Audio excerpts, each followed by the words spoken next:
Bismillahirrahmanirrahim. Assalamualaikum warahmatullahi wabarakatuh. Waalaikumsalam. Alhamdulillah, wassyukur atas rahmat Allah Subhanahu wa taala. Pada malam hari ini kita masih sehat, sempat dan kuat ada di rumah kediaman orang tua kita, sahabat kita, saudara kita, Pak Bonijan. Terima kasih Pak sudah menyediakan tempat di sini. Ini nongkrong malam minggu namanya Pak. Yang saya muliakan alim ulama cerdik pandai, imam untuk Bilal yang hadir pada kesempatan hari ini, para tokoh masyarakat, kemudian yang kami hormati adik-adik sekalian dari generasi penerus Kabupaten Batanghari yang hadir pada kesempatan hari ini. Tadi disampaikan oleh MC silaturahmi. Silaturahmi ini memang menjadi kewajiban bagi kita bersama bagaimana terjalin dengan baik.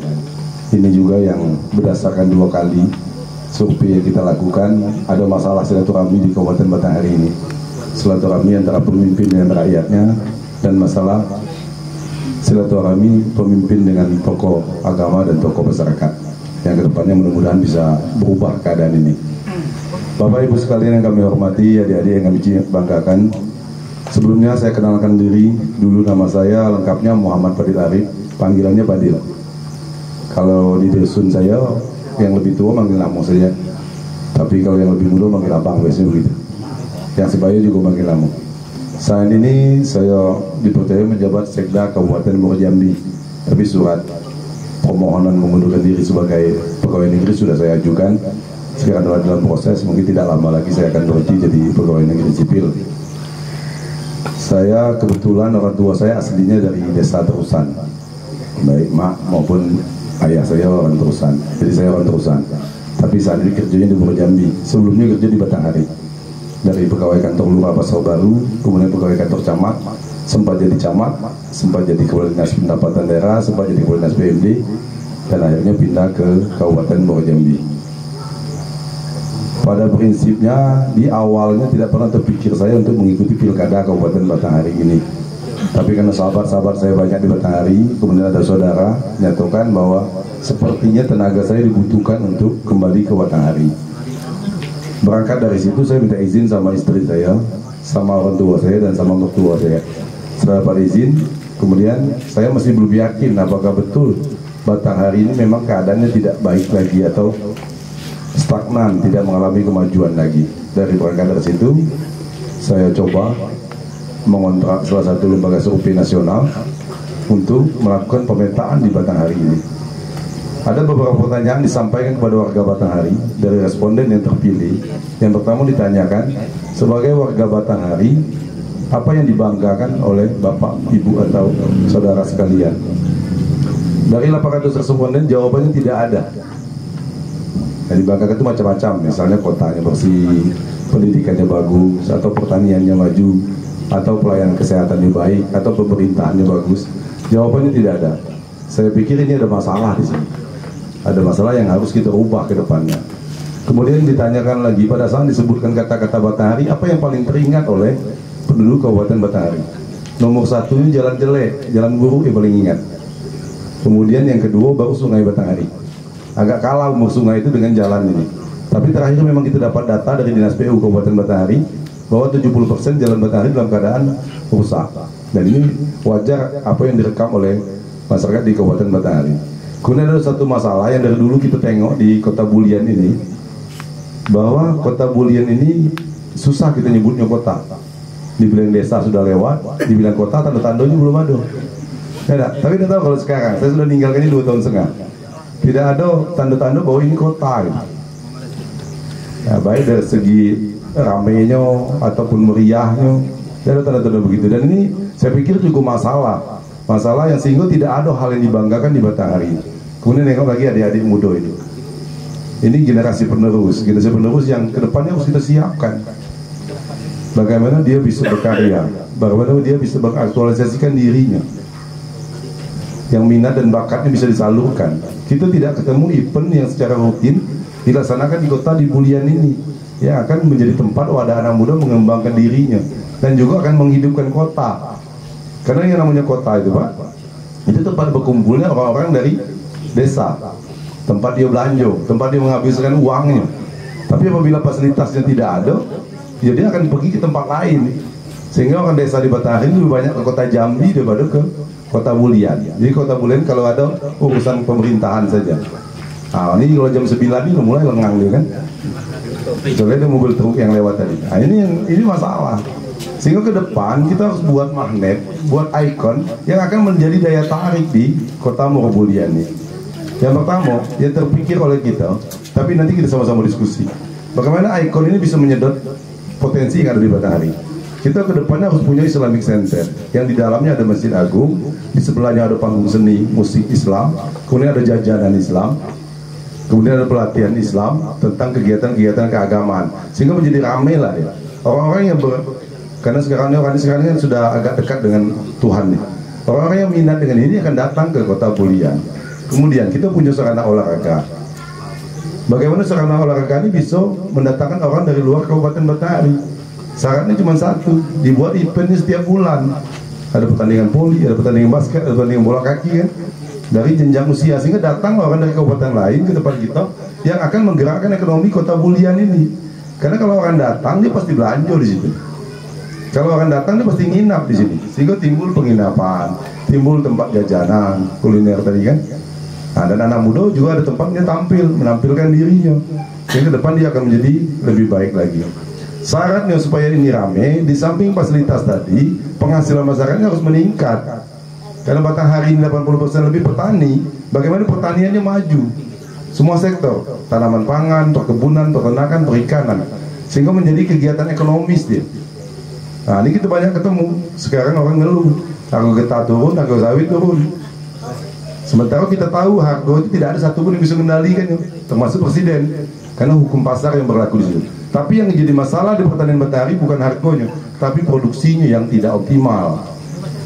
Di tempat lain yang karetnya dirawat dengan baik dan bibitnya jelas, itu sekali manen dapat 50 sampai 80 kilo. Kita dapat 5 sampai 7 kilo. Harganya 20.000 pun masih tidak banyak hasilnya. Ini harus kita ubah ke depannya. Kemudian kegiatan wirausaha juga tidak akan berkembang di kota Bulian ini apabila kita tidak membuat tempat orang banyak datang. Kegiatan wirausahanya akan berkembang apabila kita didatangi oleh orang lain. Beberapa usulan dari ibu-ibu dari pertemuan dilaksanakan oleh istri saya, bahwa orang itu pengen punya pusat kerajinan, pusat oleh-oleh di kota Bulian, sehingga ada jati diri kita sebagai orang Batanghari. Kalau kita ketemu orang lain, ada kebanggaan gitu. Oh, di Batanghari itu ramai terus tiap malam, kan ada event yang diselenggarakan secara rutin. Itu yang dilakukan oleh wali kota Bandung, sehingga kota Bandung lebih ramai dari Jakarta pada saat Sabtu Minggu. Nah, di Batanghari karena posisi kita agak strategis nih, mencegah orang dari kabupaten yang lebih jauh sebelum dia masuk kota Jambi, ada peluang untuk dilakukan di Kabupaten Batanghari. Tapi selama ini peluang itu tidak kita manfaatkan. Ke depan bagaimana kita memanfaatkan peluang ini sehingga Bulian betul-betul menjadi kota. Tapi sarana prasarananya harus dilengkapi. Tidak bisa kota itu ujuk-ujuk didatangi orang kalau sarananya tidak ada. Kalau magnetnya tidak ada untuk menjadi ikon. Pasarnya masih semrawut, itu susah. Orang tidak mau lagi belanja dengan kesemrawutan itu. Orang pengen pelayanan yang baik. Jadi pasarnya harus didata dengan baik, sehingga orang mau datang belanja ke situ. Kemudian pelayanan pemerintahnya juga harus baik. Rumah sakit kita ini potensinya besar untuk mencegah orang dari kabupaten lain. Tapi pelayanannya harus baik, petugasnya ramah, ya kan? Kemudian petugasnya lengkap, alatnya lengkap, sehingga nanti orang banyak datang berobat ke sini. Kalau orang banyak datang ke rumah sakit, warung akan banyak berdiri. Nah, ekonomi itu begitu. Dia akan membuat multiplier efek pengganda dari satu kegiatan menimbulkan kegiatan lain, sehingga anak-anak muda ini timbul lapangan kerja dari situ. Kemudian apa lagi supaya anak-anak muda ini timbul lapangan kerja? Pemerintahnya harus bersih supaya investasi masuk. Pedagang-pedagang besar, pengusaha-pengusaha besar itu akan menanamkan duitnya di Kabupaten Batanghari apabila pelayanannya baik oleh pemerintah, perizinannya tanpa pungli, ya kan, urusannya cepat. Tapi kalau urusannya masih berbelok-belok, pengusaha biasanya agak payah masuk ke sini. Karena begitu banyak biaya waktu yang dikeluarkan untuk berusaha di Kabupaten Batanghari. Kalau investor tidak banyak masuk, maka pengangguran akan terus meningkat. Karena tiap tahun ada taman SMA, ada taman kuliah. Nah, ini yang harus kita ubah di Kabupaten Batanghari, sehingga nanti masyarakat kita betul-betul sejahtera. Itu yang selama ini kita terpikir oleh kita semua, tapi belum dijalankan dengan baik. Kenapa? Karena kita anggap tidak fokus dengan masalah ini, sehingga akhirnya anggaran kita habis sia-sia. Kita ada contoh besar di depan mata kita, Waterboom. nilainya 24 miliar. Tapi apa manfaat yang dirasakan oleh masyarakat Kabupaten Batanghari? Karena APBD itu uang rakyat, yang hasilnya harus dirasakan oleh rakyat. Jadi kalau kita mengeluarkan, membelanjakannya, hasilnya harus terasa oleh rakyat yang memiliki uang itu. Nah itu contohnya apabila perencanaan penganggaran tidak dilakukan dengan sempurna, sehingga dibangun tapi tidak bisa dimanfaatkan. Kita tengok di Jambi, di Hotel Abadi ada waterboom, tapi terbengkalai juga. Kenapa? Orang Jambi ternyata tidak minat dengan itu. Orang Jambi ini minat main air di Sungai Batanghari gratis. Tidak mau dia main air di tempat yang bayar itu kan. Belum sampai hobinya ke situ. Nah besok kita ke depan tidak boleh lagi mengeluarkan anggaran yang tidak sesuai dengan hobinya masyarakat, tidak sesuai dengan minat dan bakatnya. Saya agak ngeri dengan anak muda nih. Tadi di Bejuang juga ketemu. Sebelumnya di Selat ketemu ratusan anak muda tiap tahun jadi pengangguran. Kalau kita tidak bisa membuat lapangan kerja atau membuat dia bisa berusaha, ini lama-lama jadi penjahat deh. Bukan karena sifatnya jadi penjahat, tapi karena keadaannya. Tidak ada lagi yang mau diusahakannya, mau tidak mau pikirannya sesat kan. Sebagian jadi penjahat, sebagian jadi pemakai narkoba, itu begitu akhirnya. Karena menjadi jalan-jalan yang negatif. Nah ini ke depan harus kita siapkan. Saya hadir hanya memberi pilihan, opsi tentang bagaimana calon pemimpinnya. Soal siapa yang terbaik, mari sama-sama kita pilih siapa yang terbaik. Mari sama-sama kita doakan dan kita rencanakan supaya ke depan Batanghari dapat pemimpin yang peduli dan ingat dan rakyatnya. Jangan sampai silaturahmi itu putus. Maka saya sampaikan kepada kawan-kawan yang ikut terlibat dalam merancang program ke depannya, kita harus buat saluran masyarakat bisa ketemu pemimpinnya, dan pemimpinnya secara berkala hadir di tengah masyarakatnya. Yang pertama kita lakukan, kita buat setiap Jumat rumah dinas bupati itu harus terbuka untuk masyarakat supaya bisa datang ketemu pemimpinnya. Soal datangnya apa yang disampaikan ya terserah, tapi bagaimana bisa sampai kepada pemimpinnya, sehingga nanti pemimpinnya tahu, oh di sana masih menderita atau di Palem tuh karena banyak pengangguran, atau di Palem tuh banyak kegiatan pengajian sesat misalnya, macam itulah kan. Tapi kalau dia tidak ketemu dengan pemimpinnya jadi kacau dia. Nah silaturahmi sebagaimana dijanjikan Allah, orang yang menjalin silaturahmi dengan baik itu akan dimudahkan urusannya, akan dimudahkan rezekinya, dan akan dipanjangkan umurnya. Dan silaturahmi itu yang macet kita dengan selama ini. Tapi itu pandangan saya, kalau salah dibantah ya. Kalau ternyata silaturahminya baik selama ini. Nah sama-sama kita niatkan ini, kita harus dirubah di Kabupaten Batanghari. Dan saya yakin warga Cirta Palem ini sudah cukup paham dengan keadaan kota Bulian ini, karena tinggal di pusat ibu kota Kabupaten Batanghari. Dan saya juga mohon maaf Bapak Ibu sekalian, saya memang pada saat sudah meniatkan diri ikut pilkada ini, saya wajib untuk keliling di semua tempat di Batanghari yang mau menerima saya. Kenapa Bung Noyo? Pertama untuk saling kenal, supaya nanti pada saat dia memilih pemimpin, masyarakat tahu persis dengan calonnya. Kan udah macam beli kucing dalam karung kan. Nah, ini sering saya sampaikan tuh. Iya kalau di dalamnya kucing, kalau sempat di dalamnya ada harimau, kita buka dicakarnya gitu kan. Nah itu kalau salah milih pemimpin tuh. Kemudian keliling-keliling ini manfaatnya apa? Untuk mengenali potensi dan masalah yang ada di tengah masyarakat. Untuk berjaga-jaga seandainya masyarakat memberi amanah, kita tidak gagap lagi. Sudah tahu Palem itu masalahnya ini, sehingga programnya ini yang harus dilakukan di daerah Kota Bulian ini. Nah, tapi saya minta izin Pak Podijan dan Bapak Ibu sekalian ya, saya tiap pertemuan akan membuat daftar hadir. Ini tidak akan digunakan untuk apa-apa, karena ini cuma menjalankan pesan orang tua saya saja. Bahwa setiap saya ketemu dengan masyarakat harus dibuat daftar hadir yang nanti akan masuk database di komputer saya. Manfaatnya apa nanti? Seandainya memang amanah itu diberikan, kita harus ketemu lagi. Apa gunanya ketemu itu? Untuk mengingat yang kita obrolin malam ini. Sehingga Oidil, dulu kau bilang anak-anak muda itu harus ada tempat saluran hobi, minat dan bakatnya. Sampai sekarang belum ada itu. Tapi kalau tidak ketemu lagi kan susah kita mengingatnya. Jadi nanti ketemunya macam-macam. Bisa jadi pas ikut tahlilan di sini, atau saya yang undang. Tapi kalau kerja ini di Jabah Aula, kalau tidak ya tidak masalah. Kita bersiap-siap saja. Jangan sampai kita menang tidak siap.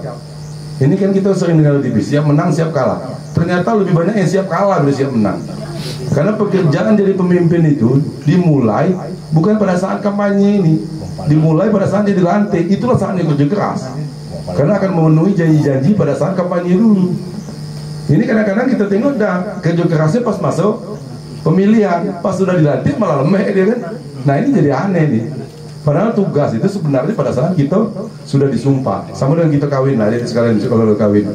Tugas itu dimulai pada saat kita sudah ijab kabul. Kalau sebelum itu tidak ada, dia kadang-kadang pas ngepeknya ya semangatnya, pas nak kawin di cece idak lagi kan. Nah, nanti kalau macam itu, kalau bapak-bapak di sini dah nih, sudah nikah malah tambah sayang kan. Nanti deh jangan begitu gitu. Semangatnya pas mau mendekati saja, pas sudah ijab kabul malah ada semangat. Tugas kita nolnya startnya dimulai pada saat kita diberi amanah itu.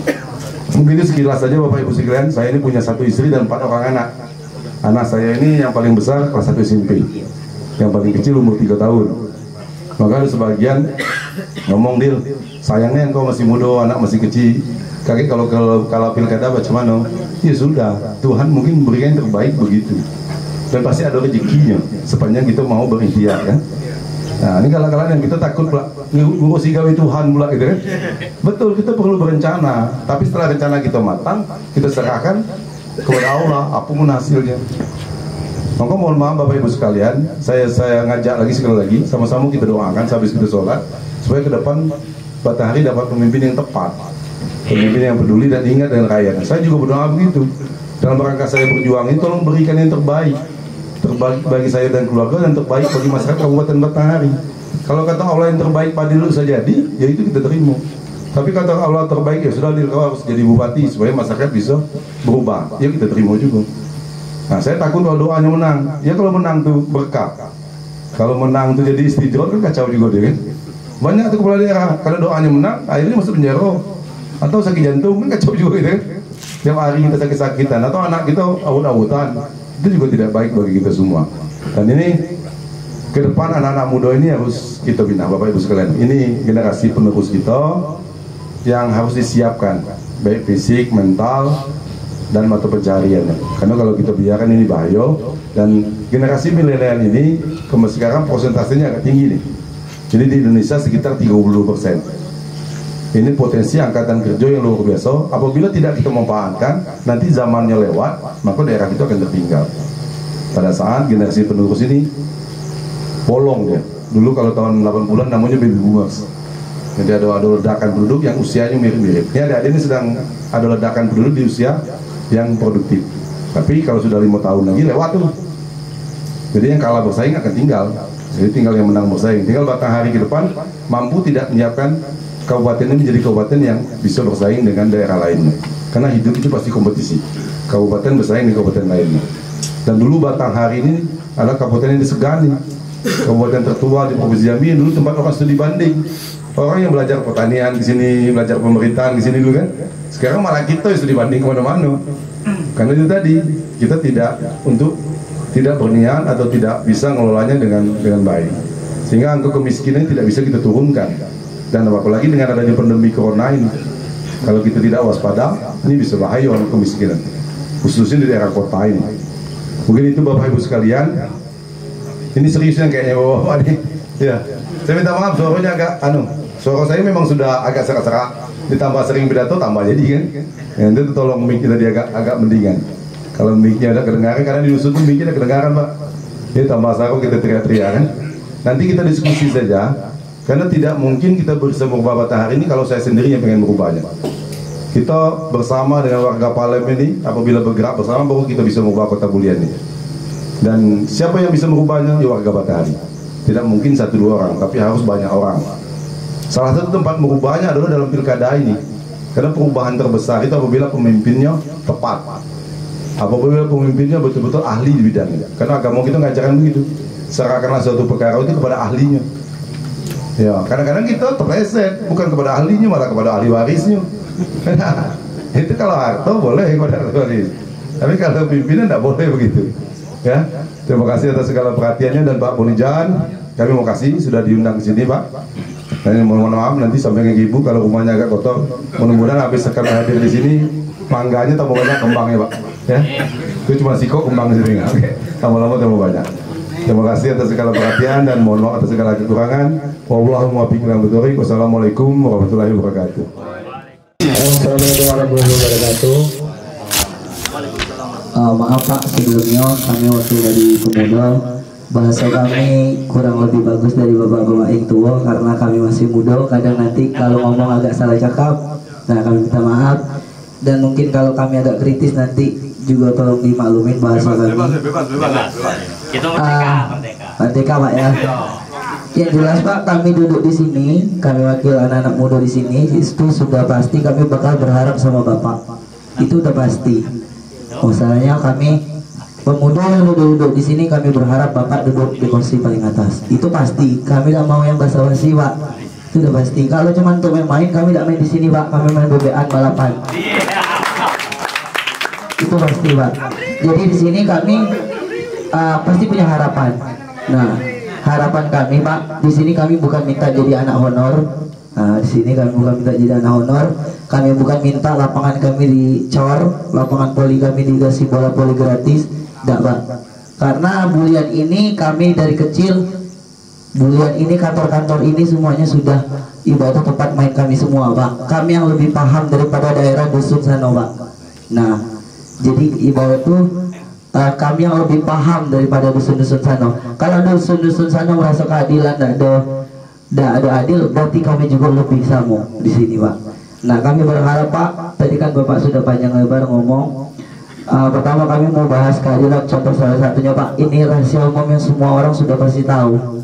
Nah, kalau hal ini masih terjadi nanti, mau sampai kapanpun, di mata kami para pemuda keadilan itu belum ada Pak.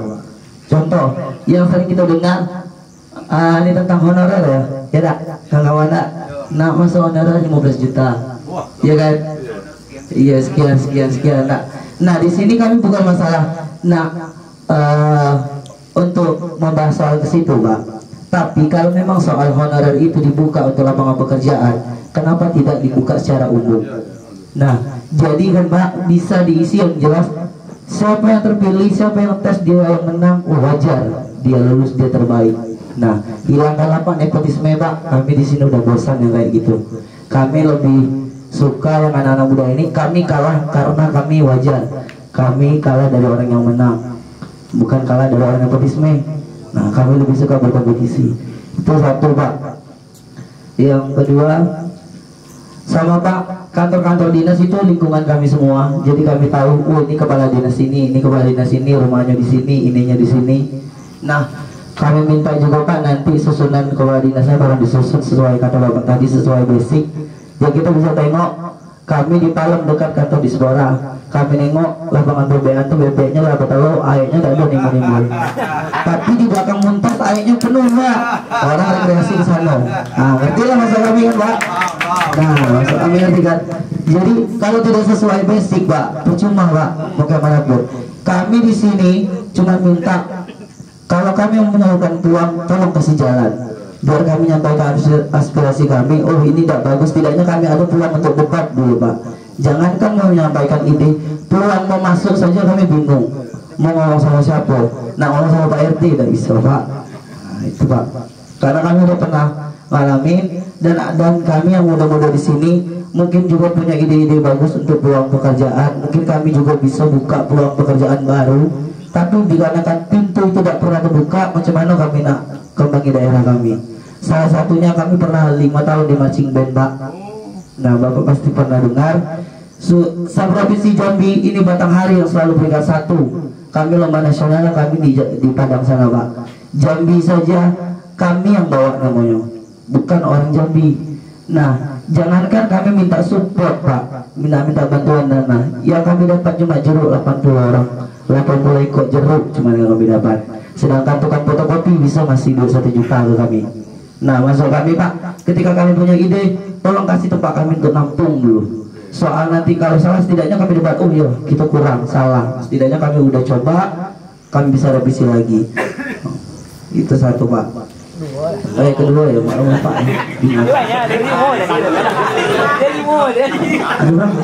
Dua ya.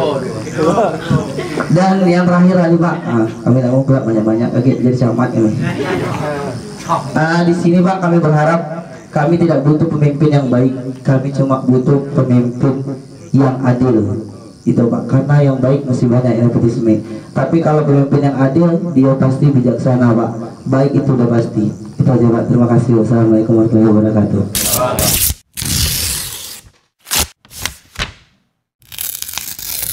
Jadi ada logika yang tidak masuk akal yang terjadi disampaikan Apri tadi. Kita tahu kalau orang nyari kerja itu berarti tidak punya duit ya kan? Kalau orang tidak punya duit masa dimintain duit pula? Itu kerja. Itu gawe-gawe menghina akal sehat harus kita hentikan tuh Apri. Ya, kalau dia banyak duit ada lokal lain tidak mungkin dia masuk honor. Mau gaji cuma 1.250.000 kan? Jadi pertama ke depan kita harus lengkapi pemuda ini dengan skill ya. Maka kita harus buat balai latihan kerja di sini.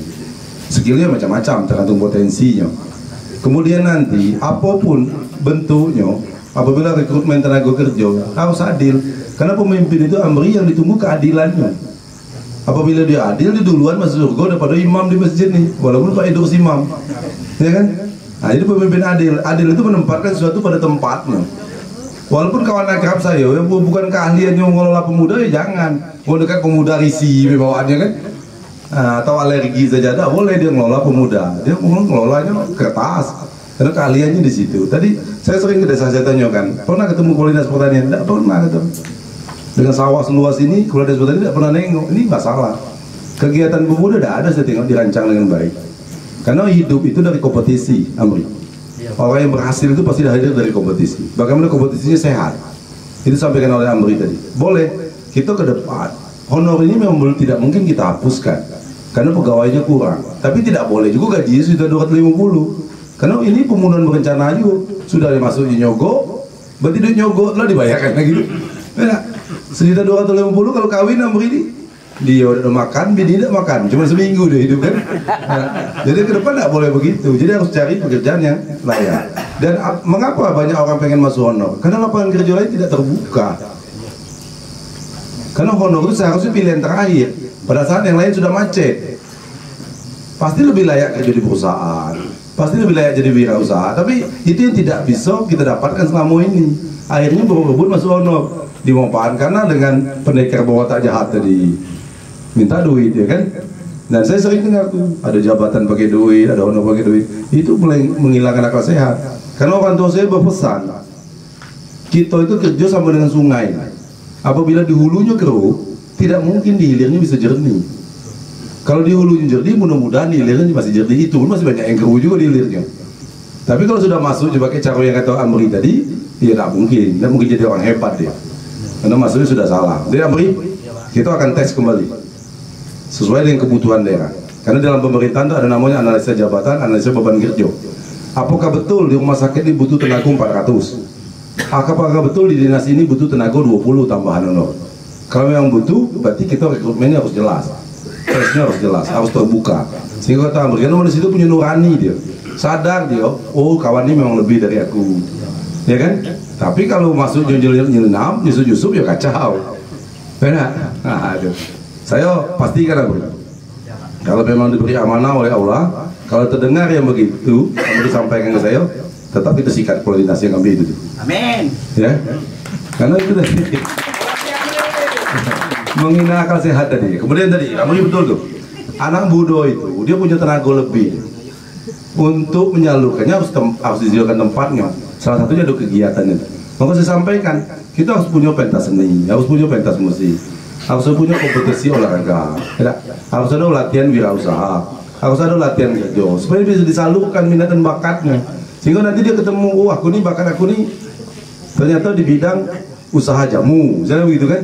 Ternyata aku bakatnya di pedagang, sehingga nanti pemerintah ngasih akses bagaimana dia dapat permodalan untuk kegiatan yang akan dia lakukan. Itu perlu hadir pemerintah untuk menyiapkan generasi muda, sehingga ke depan pada saat pemilihan bupati banyak anak-anak ini yang bisa layak jadi pemimpin, sehingga masyarakat punya banyak pilihan tentang pemimpinnya. Sekarang tidak banyak pilihan gitu nih. Saya ini nekat kan, berani-berani melawan kan. Nah, kita ke depan besok anak-anak muda ini yang bakal jadi pemimpin kita, tapi harus disiapkan dari sekarang.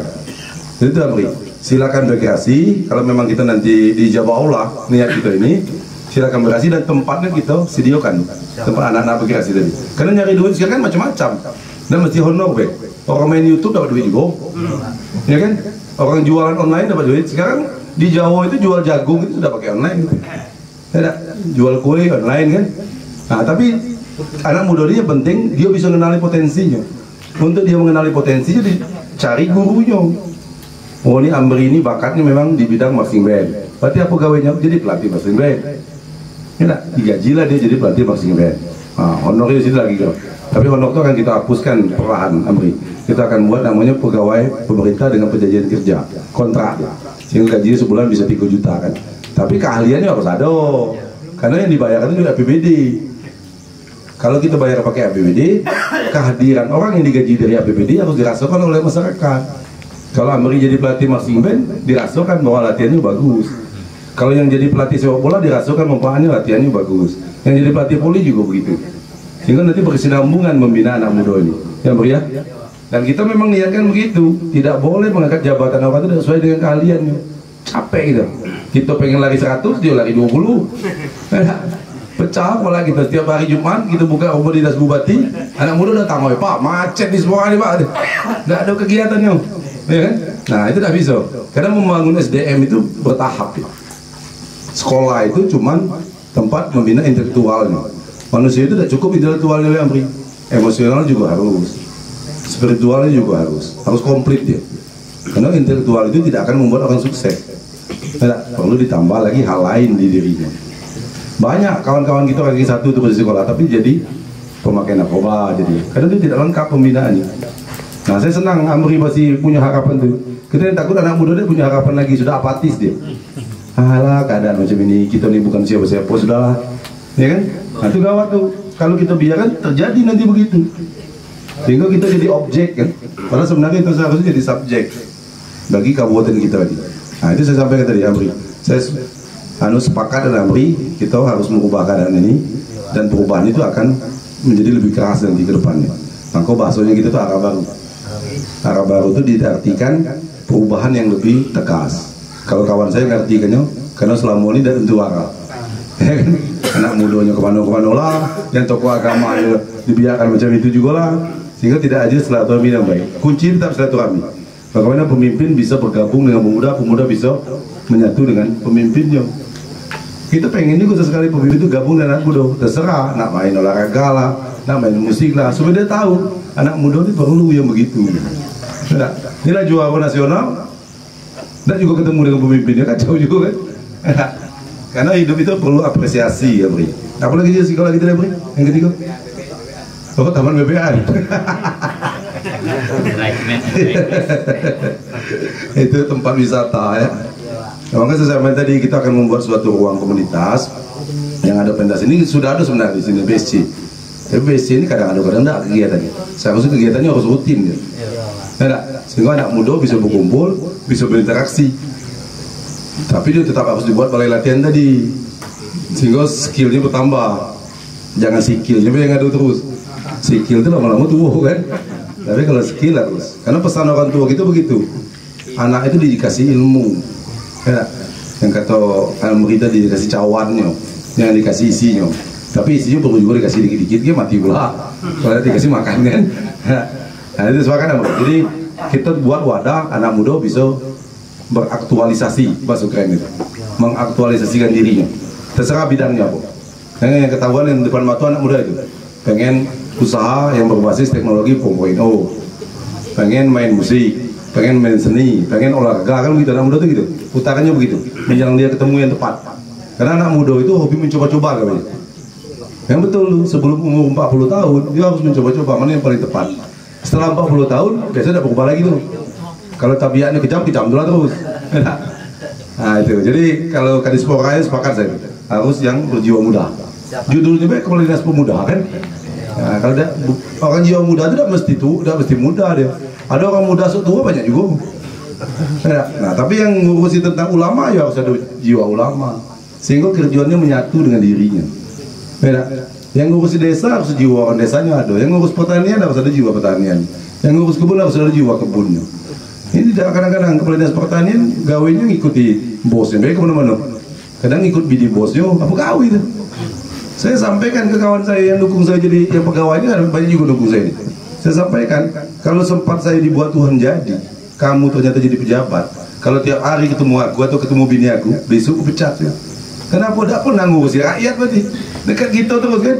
Nah, ada begini kita yang begitu. Nah, sepakat kita meriah sesuai perintah agama, karena sesuatu itu pada ahli. Kalau suatu perkara bukan dipegang ahlinya, tunggulah kehancuran. Nah, Lengkap sudah tuh jawabannya, Muri? Nah, tinggal saya nunggu aksi yang Muri di lapangan lagi. Apakah betul sepakat nak berubah tadi? Ya? Nah, tadi di Bojong juga begitu. Kami perlu Pak anak muda ini kegiatan-kegiatan religius. Itu tadi tempatnya Islamic Center. Sehingga ada pertandingan di bidang keagamaan. Sehingga nanti dia menjadi orang hebat. Karena semua bakat itu apabila dikeluarkan dia dapat duit dari bakat itu. Terserah bidang apa. Jangan berpikir dapat duit dari honor, tapi honor tadi kita tertibkan. Pokoknya asal ada yang ngadu, saya masuk Pak, kalau dinas itu bayar sekian, kita peci kalau dinas.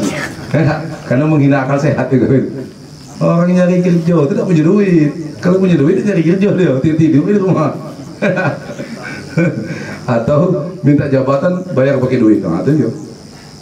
Gawe-gawe yang saya anti nih gawe itu. Karena pejabat nih Pak, saya ini kan lama jadi pejabat pegawai pemerintah nih. Dia jadi pejabat, saya pernah satu pun jabatan saya tidak pernah saya pakai duit. Itu pun belum tentu bagus yang kerja kita. Apalagi diawali pakai duit. Suka menyogok kan? Tidak mungkin bagus dia. Tapi bila jadi berita umum dia Maria, saya tidak tahu kebenarannya. Tapi kalau saya yakin ini benar lah, karena itu mesti saya dengar juga tuh. Oh, begitu. Sudah ya? Cuma belum ada yang ngaku ya. Habis itu kalau memang kita dibuat Tuhan jadi kau cari budak tuh Amri suruh ngaku, kita hajar yang duit. Karena dia harus tanggung jawab dengan perbuatannya kan. Kalau bahasa Jambinya tangan jincang bau mikul. Enak. Aduh. Terima kasih Amri. Kalau ada yang lain silakan. Saya mohon maaf, di sini banyak pegawai di sini. Ini juga harus kita rubah ke depannya. Pak mau jadi ya? Jadi tidak boleh tiap pilkada pegawai itu dalam keadaan ketakutan ya, macam nengok hantu be. Karena pegawai itu seharusnya nyaman be dia pilkada ya pilkada. Iya, jangan dalam ketakutan dia. Saya nengok di Betahari ini aneh, macam mencekam dia keadaannya bagi pegawai ini. Besok kita mudah-mudahan pilkada sekali lagi tidak ketemu lagi. Pegawai ini ada orang pertemuan dia gampang lalu lalang kan. Karena bukan apa, orang yang ketakutan itu tidak akan kreatif dia. Orang tidak kreatif tidak akan inovatif dia. Orang tidak inovatif tidak akan membuat hal-hal baik, tidak akan membuat hal-hal perubahan besar dia. Jadi tidak boleh, anak muda juga tidak boleh hidup dalam ketakutan. Karena Indonesia ini sudah 75 tahun merdeka kan. Mas, kita masih belum merdeka. Kemerdekaan yang paling mahal itu adalah kemerdekaan berpikir dan berpendapat. Ini balik zaman Belanda namanya ini, kalau dalam ketakutan mau dijane sampaikan ke pegawai sudah ini, jangan takut kamu bilang. Ya, yang boleh ditakutkan Tuhan, ya kan? Nah, kalau dengan ini boleh lah takut dikit. Ayo, makasih.